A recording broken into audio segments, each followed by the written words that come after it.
Hello, good evening. My name's Andy Crook, and I'm your host for tonight's training topic on the subject of improvement loops. Every week, I try to go live on a training topic on one of the 5 pillars of business success as I see it. Today, we're looking at systems and, in particular, improvement loops. So, without further ado, let's get on with tonight's training topic, improvement loops. So, in today's dynamic and competitive business landscape, organizations must constantly evolve and improve to stay ahead. We see it all the time. But are you always improving? That is the sort of the question of today's training. And what I'm going to try and do is then give you a simplified version, a 3-step, if you like, system and process for continuous improvement, which when I did my personal values, was one of the things that I discovered is a personal value of mine. I'm always keen to learn new things and try and improve continuously. That's kind of one of the sort of key values that I discovered during that process. So what we want to do is we want to look at the improvement loops, also known as continuous improvement, sometimes called feedback loops, and how they play a crucial role in your business development. So, improvement loops are a systematic process that enable businesses to analyze, enhance, and optimize various aspects of their operations, products, or services. By embracing a culture of continuous improvement, garages can drive innovation, increase efficiency, and deliver better values to their customers. So that's the reason why we want to do them.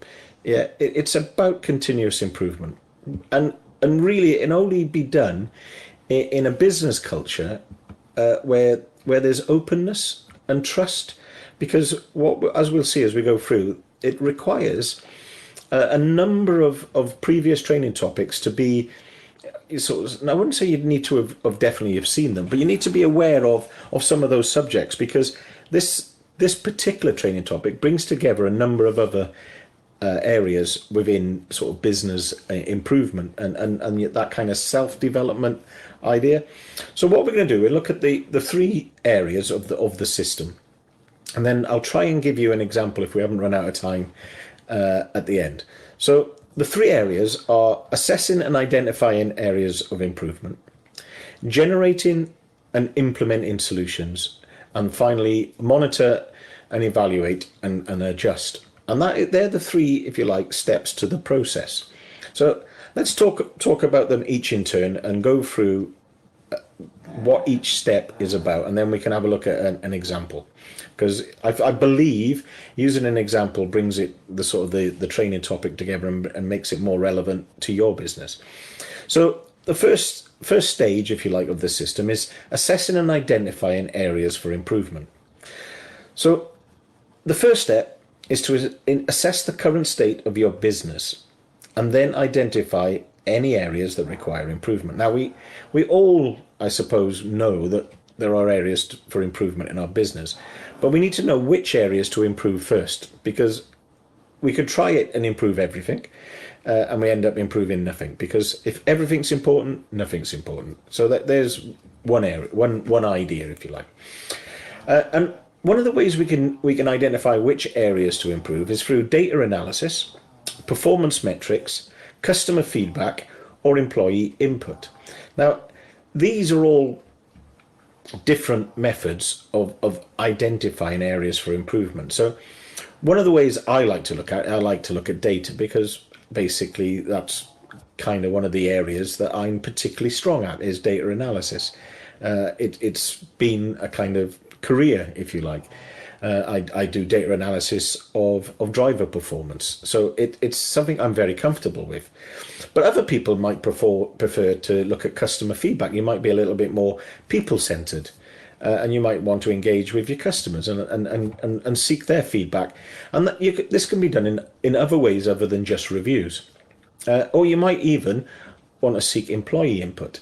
Now, employee input requires that culture of openness and trust that we spoke about right at the beginning. And if you've developed that, you probably find not only can your employees tell you what needs improvement in, and they probably how, and that's key.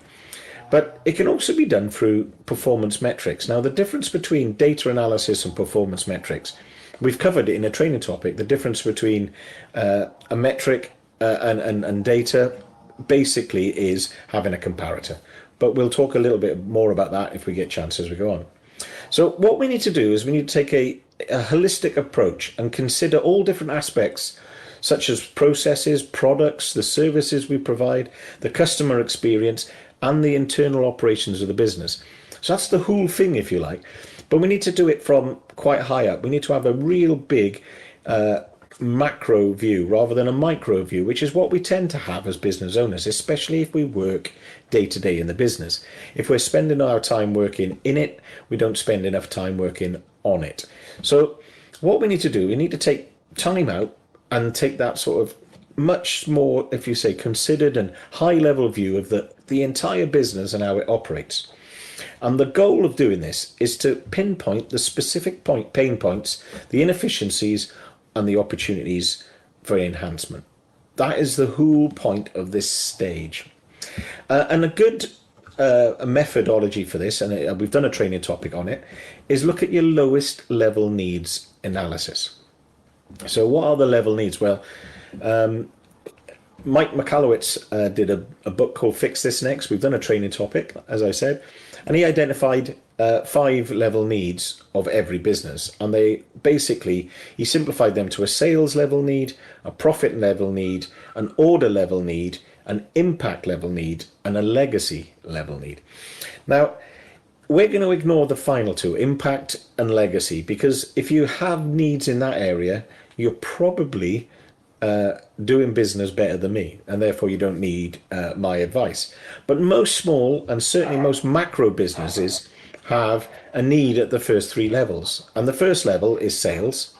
And basically, sales really is the generation of cash. Does your business generate enough cash day to day? And then the next level up from that is profit. And there's more to profit than just making a profit. It's also the eradication of debt and using finances more effectively, investments and the like. And then after that, once you've sorted out the 2 bottom ones, which both sort of revolve around the money aspects of the business, getting cash flow right, it's the lifeblood of every business. Making that money work for you then is the next. And then after that, it's order. Building systems so the business runs without the business owner, should they choose not to be there, or that so the business has value when the business owner wants to end their association with that business. So they're the 3 level needs. So once that for most macro businesses, like I said, there are 5. Once you've identified which one of those level needs that you need to improve, then it's easy to go on to the next step, which is to generate and implement solutions. You found your lowest level need, you found the area of weakness in your business, and now you're going to implement and generate solutions. So there are obviously probably more than one way of skinning that particular cat. So we need to look at all of the solutions and generate multiple, if you like, answers to the problem. And then we need to select by collaborating with your team, your employees, or any other relevant stakeholders to brainstorm the ideas, identify strategies, and identify and address the identified issue or issues. And what this does, I suppose it's a bit of a joke, isn't it, when we look at all these sort of business terms, we start, running up the flagpole and seeing if it will fly, or throwing jelly at the wall and see if it will stick. Well, they are humorous because they do sound so ridiculous. But this is the area where you are doing that. You're throwing out ideas, and no idea should be discounted at any stage. Probably every idea has some merit, whether or not it's actionable or you can implement it at that stage. It probably has some merit, and you don't really want to waste any of the ideas. And a good way of doing this is post-it notes on a wall. Or a whiteboard, and just write them down. As people come up with ideas and suggestions, write them down, and then you can develop the idea at the end. What's really good about that is nowadays is you just take a digital photograph of it, and you've got a record forever of everything that was said in that meeting, or every idea that was generated when you collaborated or solving the problem that you've identified. And then once you've got, if you like, all of the ideas, however mad, prioritize them based on their impact, feasibility, and alignment with your business goals. So recently I did a training topic on objectives and key results, and this is one of those, if you like, opportunities to do that, to look at your objective and then your key results. So this might be how you identify an objective. You know what the big vision is, and now you're looking at your 90-day objective. This could be one of those sessions where you have a meeting, you brainstorm it out, and then you're now going to sit down with your objective, because you've now identified, you've prioritized a solution based on their impact, feasibility, and alignment with the overall strategy, which is really, really important, and where OKRs work. Because if you remember about the OKR training, it's a top to bottom and bottom to top, if you like, system for improving your business. And you look at the objective and you look at the key results, and we'll come to the key results section in a second. And then what we're going to do is, when we set our objective, it must be SMART. So we understand, we've also done a training topic on SMART, but we deliver a plan of action with specific steps and timelines. The T in SMART is time bound. And we identify whose responsibility it is in each area to execute the chosen solution.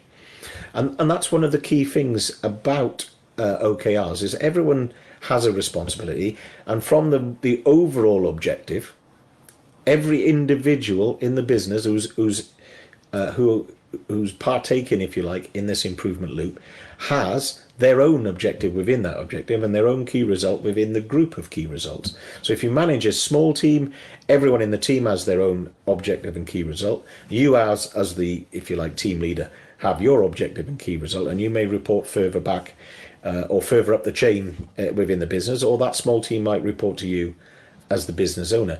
It doesn't fall all on the business owner's shoulders.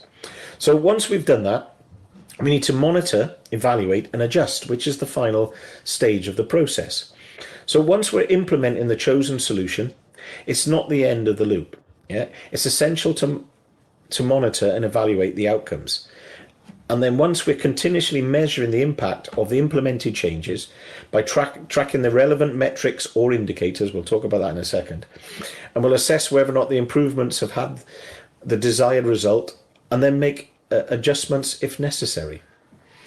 We need to engage in feedback loops with the employees, customers, and other stakeholders to gather insights and identify any further areas for enhancement. This process is forever ongoing. And again, we use that feedback to refine and iterate and improve the efforts, continuously seeking to improve and adapt. So this idea, this whole thing, to technicians makes total sense, because we're used to running closed loop systems. If we think about fuel trim, yeah, there is the desire, the objective, which is a given air fuel ratio of 15 or 14.7 to 1. We inject an amount of fuel which is calculated, then we look at the oxygen level in the exhaust, and then we adjust the amount of injected fuel to maintain the air fuel ratio to 14.7 to 1. And we're always going a little bit richer, a little bit leaner, and that process continues all of the time. That's a closed loop system. Well, this is exactly the same thing, but for your business. And if we get used to that idea of identifying what it is we're going to improve, coming up with and generating solutions, and the solutions, you need to be imaginative. That's easy for me to say.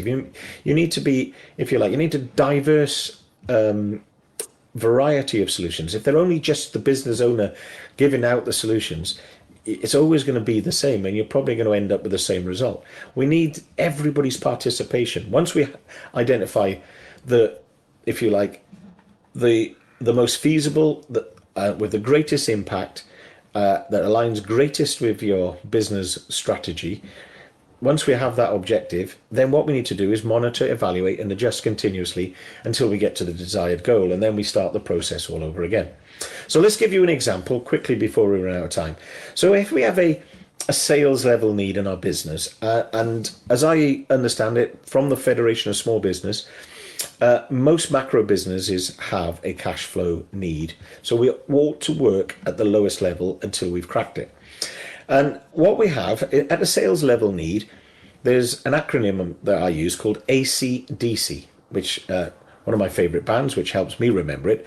But that stands for attract, convert, deliver, collect. And they're the 4 stages of cash generation within a business. So if we have a look at the first of those, because this business needs to attract more customers, as an example. But remember, this is a whole business responsibility. So along the way, we'll discuss how the different areas of the business are involved in this overall cash flow, lowest level need improvement loop.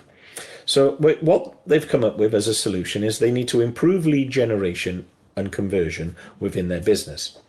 So they now need to monitor. So they need a key performance indicator. So when we talked about indicators, what we were looking at is the difference between an indicator and a metric. And I'll explain this as we go forward in a second. So what we're going to do is our KPI, our key performance indicator, is the number of leads in a given period of time. And we're going to evaluate the number of leads in a given period of time against previous data, which turns, if you like, a piece of data into a metric, because we've got a comparator. And this is an internal comparator as opposed to an external comparator, because we're going to compare to what we did before. And then we're going to compare that when we make changes, and that's what makes it a metric rather than a piece of data or a key performance indicator. So what we're also going to do, we're going to evaluate the type of lead that we're getting. Are the leads the sort of quality that we want for our business? Are we targeting the right type of customer? And what we're going to do then, once we're evaluating, we're going to adjust. And how we can do that, we can do A to B testing of our social media posts and any ads that we run. Yeah. And our metric is the comparator, once again, of our previous types of leads. So not just the number, but the quality of the leads that we're getting in. And then what we're going to do, we're going to look at the conversion rate as we improve the type of customer that we're attracting. Because what we'll find is the conversion rate will increase if we attract the right type of customer. So you can see that this seems like, or at this point in time, it seems like if you like, a job for front of house or whoever does your social media, whoever does your marketing. This seems like a sales and marketing role. However, the outcome, which is what we want, is going to impact on the workshop. And the workshop has now a deliver need, because they have, if the outcome has been successful, 2 more jobs each week to get through. So they have to deliver on 2 more jobs. So we've done AC, we've attracted more customers, we've attracted more of the right type of customers, which has resulted in more conversion. And now we've got a DC level need, which is deliver and collect. So the deliver, we've got 2 more jobs per week. We know the average job takes about 3 hours. So we've got a 6-hour, so if you like, impact on the workshop. So the workshop's got to find 6 more hours of output. So we're going to monitor now efficiency within the workshop. So efficiency in this particular workshop has 3 technicians, is 50%. So they're selling roughly 60 hours a week. So 6 hours is a 10% improvement on efficiency. So now we need to evaluate what's going wrong with the efficiency. So we're going to look at tech efficiency. We're going to look at downtime. We'll look at a number of areas where we can look at where is efficiency going wrong. And we can also ask at this point the front of house about how are they upselling and how are they booking in work, how is it all affecting, and how it cascades down through the workshop. And what they've discovered is one of the big inefficiencies in this workshop was ordering parts ahead when they can, and then parts delivery times. And should they have some of the fast moving parts in stock? So if it was an MOT bay and they discovered they sell a lot of wipers, should they have a fully stocked selection of wipers. I don't know. It's like I say, this is just an example.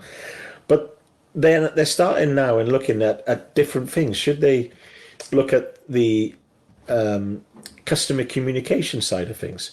There's lots and lots of things that can be discussed. And what they're going to do is the outcome of the attracting by having more leads, getting the right type of leads to the right type of customer, means that there's 2 more jobs per week, which is a 6-hour implication on the workshop, requires a 10% efficiency improvement, which is needed for the front of house and the workshop to work together to work better with their parts vendors, so they have a stock of wiper blades or whatever it is, and improving customer communication. And the outcome now has been increased cash flow. So what did that cash flow do? This is quite a simple example. Well, if you took that 2 jobs, 6 hours per week, and you multiplied it out by the average labour rate, this business has just done 20,000-ish pounds more labour sales over the year. On top of that, they've probably got their part sales and any other add-ons that front of house are now targeting. So now we have a key performance indicator, and our monitor has become, remember, we're talking about cash flow. And what we're going to monitor now is the cost of card transactions. And the evaluation is, what are the contracts, what are the terms in that contract, and what are the speed of deposit? Because we could have a cheaper transaction, but it take longer for the money to hit the account, and that might hurt cash flow. Or we could have an alternative, if you like, a change of contract or a change of provider, which means the amount we pay per transaction and the speed of deposits increases. So the outcome then is faster deposits and less charges. So you can see how this simple idea of attracting more customers has impacted on the entire business. And there are continuous monitors, evaluations, adjustments, and then what we're doing, the actual final, if you like, outcome is then impacting another area of the business. And that will continue going on and on and on. That's why you need to have weekly meetings. That's why you need to evaluate the business from the top as well as from the bottom, have this cascade principle up and down. So hopefully this has made you think a little bit about how you look at improvement loops within your business. Something as simple as we're just going to try and win more customers has a knock-on effect throughout the business. And if you're looking at cash flow in particular and generating more cash, there are plenty of areas, not just the ones I've talked about, where you can improve that within your business. And it's about communication. It's about talking to your customers. It's about talking to your staff. It's about talking to other stakeholders and the other people who have contact with you within your business, which are your parts suppliers, which could be your card vendor, etc., etc. It's a much bigger, if you like, problem or opportunity, as I prefer to look at it, than it first appears.